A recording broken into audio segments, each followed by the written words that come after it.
equitable interest is that while a legal interest is universally binding, an equitable interest is binding, it would be binding onto everybody except for somebody who we would call the equities darling.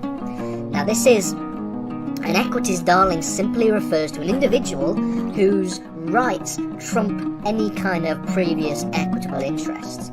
So we can sort of quash our obligations to an equitable interest if there are any other third-party interests in this estate. Because if I have got legal third-party interests in the estate that I want to purchase, then if that's the case, I could be bound to them.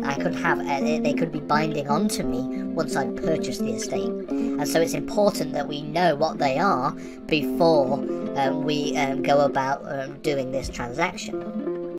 We have pieces of legislation that consolidated a number of reforms, and some of these pieces of legislation, specifically two, remain incredibly crucial to our understanding of land law today. The two that are most relevant today are the Law of Property Act 1925, which we will be looking at in this lesson, and then we also have the Land Registration Act of 1925, which is something we'll examine in the next lesson.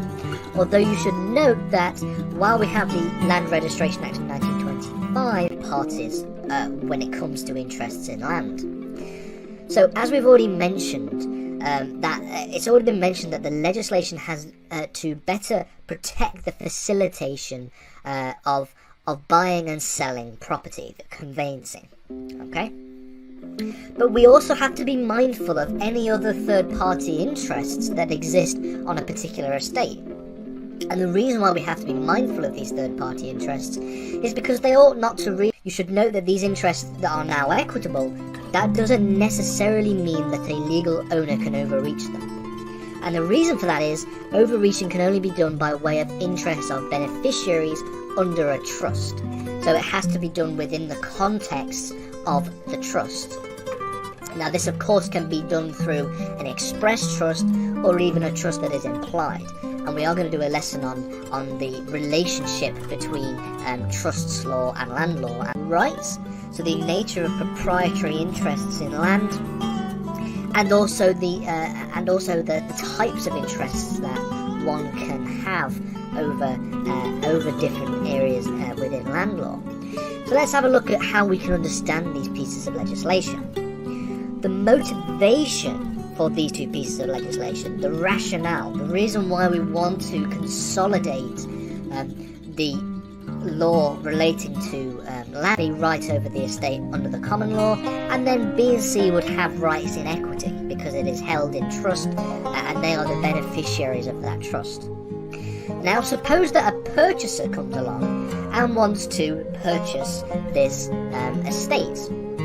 Before the 1925 Law of Property Act, you can have, if you are given notice of the beneficial interest in the estate, if you're given interest of an estate by way of equity.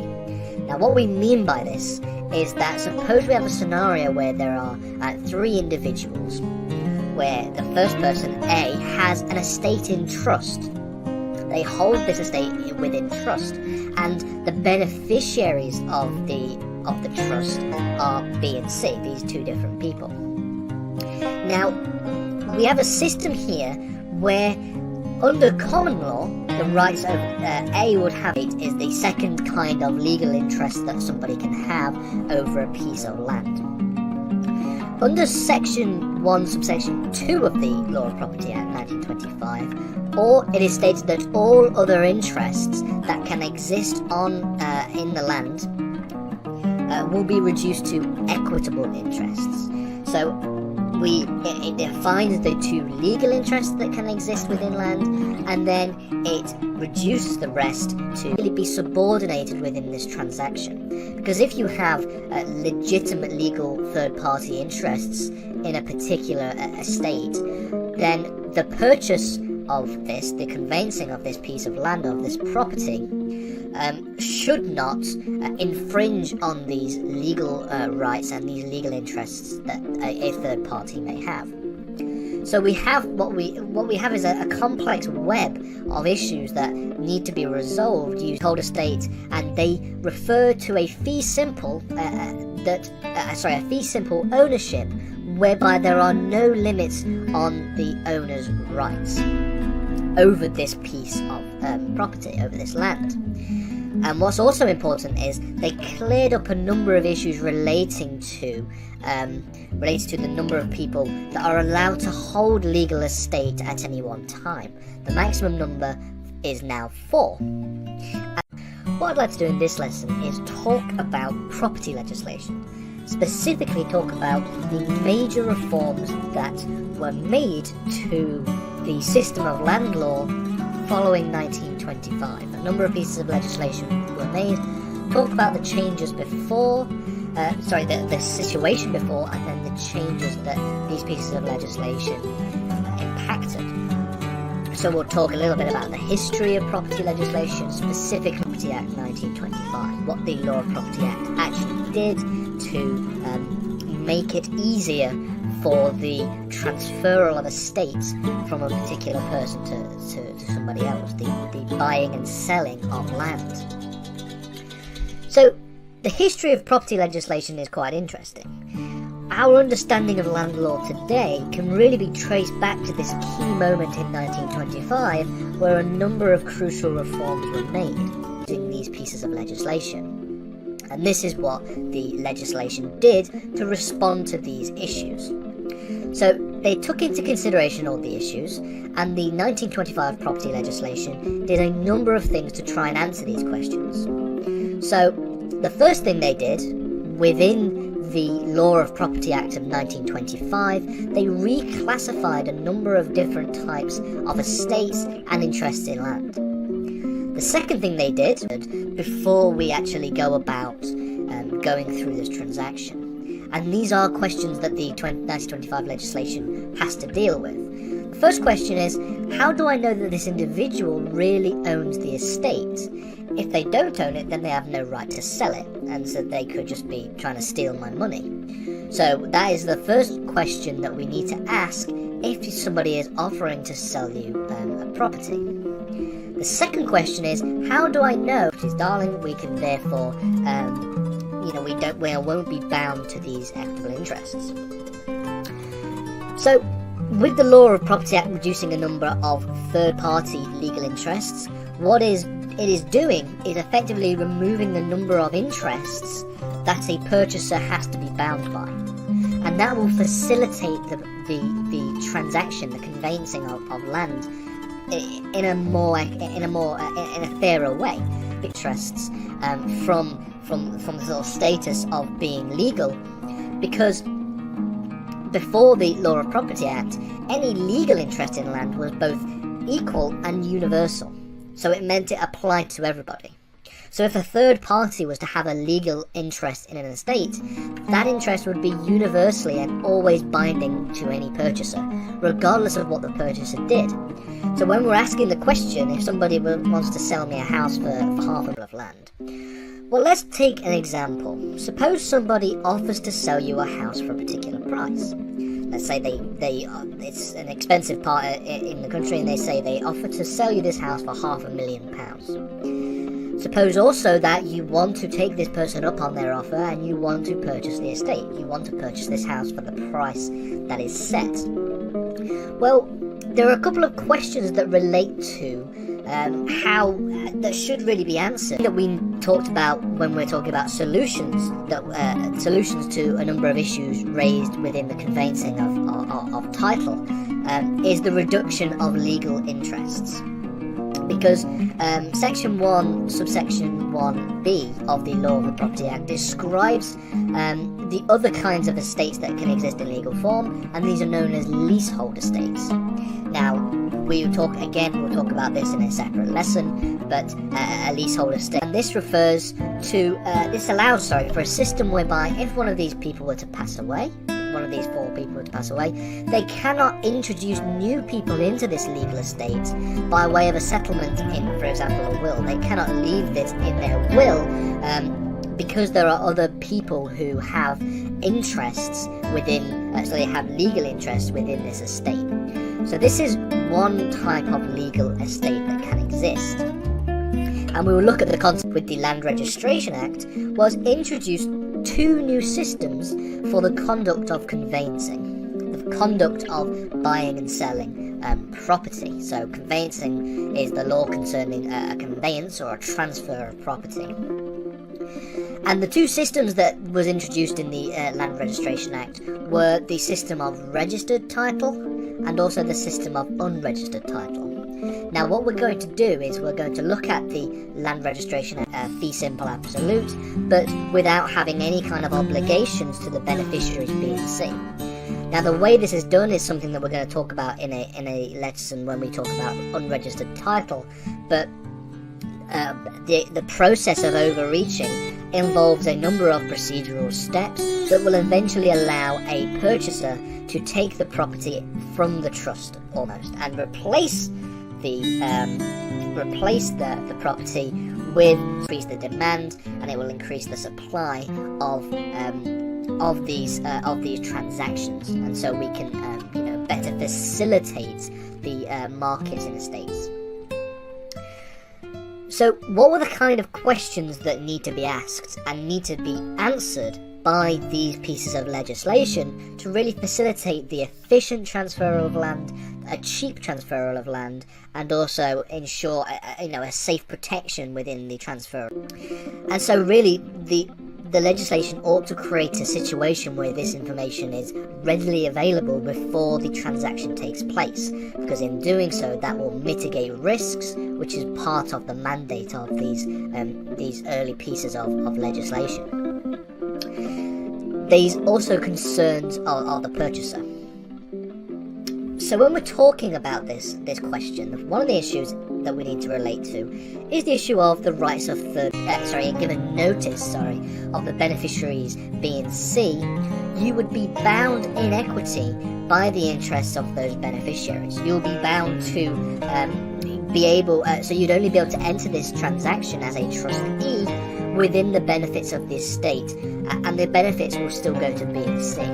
So there is no way in which we can sort of take the property out of the trust, as in a way, and this would cause a problem in the land. Okay, our individual rights will trump those of the equitable interests that exist. And that's why it's important that the Law of Property Act removed a bunch of third-party proprietary interests in land from the realm of the legal realm, whereby they were universally binding, and into the realm of equity, whereby if we meet the requirements of the rights of being able to has the rights to the interests in the estate as a fee simple absolute in possession of this piece of land. And again, we will look at this more when we look at unregistered land. But this is an example of the kind of messy situations that existed before the Law of Property Act that the Law of Property Act was able to change and be able to fix and solve in a way. So one thing, something of particular value, often money. So for those who exist within the context of this trust, the trustee and the beneficiaries, the estate will be taken out and replaced with something of particular value. And this will allow for a fair solution whereby the beneficiaries of the trust will get something in terms of value, or often it's money, and then the purchaser has actions should be taken to facilitate and cheapen the transfer of land. So we're talking about how we achieve the transferal of land from one party to another, and how we make that process cheaper and by extension make that process more efficient. So this involved looking at the process of purchasing estate in land and how we can do this more effectively. And this will again extends to reducing the depth of the maximum of 4 and the issues of multiple people when we talk about co-ownership in its own separate lessons. What it also did was introduce a system known as overreaching, and this is something that relates to trusts in land. So before the introduction of property legislation, of this particular property legislation, a purchaser might be bound to obligations of the benefits, because you might be discouraged from the purchase of property if you are bound to a number of third-party legal rights. If there are only equitable interests, and they are, and we are able to have rights that trump these equitable interests, then we're probably more likely to be able to purchase the property. And so for the most part, there are only really two major legal interests in land that are basically equitable and trusts in land that arise from this relationship. But what this does do, this reduction, is it does allow for the legal owner to not necessarily be bound to third-party equitable interests, depending, of course, if it meets if the purchaser or the person who has the legal owner meets the particular requirements. Extra costs that were added on top of the process of conveyancing before. Also, within this motivation, within this mandate that we have, there is also the focus on the mitigation of risk within the transaction of the purchase of land. Because if we can reduce the potential risks in as far as we possibly can, this is going to have a great impact on the markets in estates. Okay, and we want to consolidate that into these pieces of legislation. There's a number of motivations. There are a number of motivations and questions and issues that arise when it comes to the buying and selling of estates, and so therefore we have to, and therefore this is what the motivation for this legislation was. So the committee charged with coming up with these reforms, the committee charged with, developing this legislation, it was given a mandate to, quote, advise what this was a piece of legislation that has been updated. And so when we talk about land registration and the Land Registration Act, we're mainly focusing on the Land Registration Act of 2002, because that's when we see the most up-to-date reforms of this area of land law. So these two pieces of legislation represent a very important aspect of land law. They set out some fundamental rules relating to the nature of land in more detail in the next lesson, and we're going to talk a little bit, introduce the topics of unregistered and registered title. But what we will do for the rest of this lesson is talk about how the Law of Property Act reclassified a number of different types of estates and interests in land.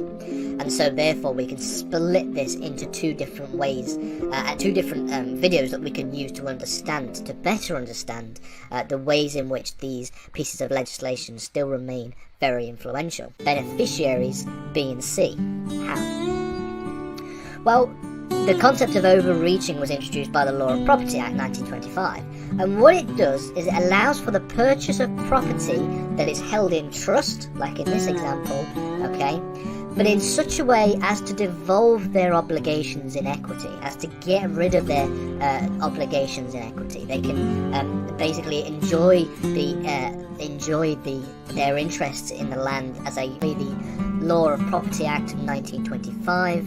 We'll talk about the rationale for making a number of reforms, a number of questions that arise when we're talking about issues relating to conveyancing, and also talking about issues relating to the purchase of land, the issues relating to third-party interests in land, and then talk about how these issues and how these questions were answered by the Law of £1 million. And my question is, what are the third-party interests that exist?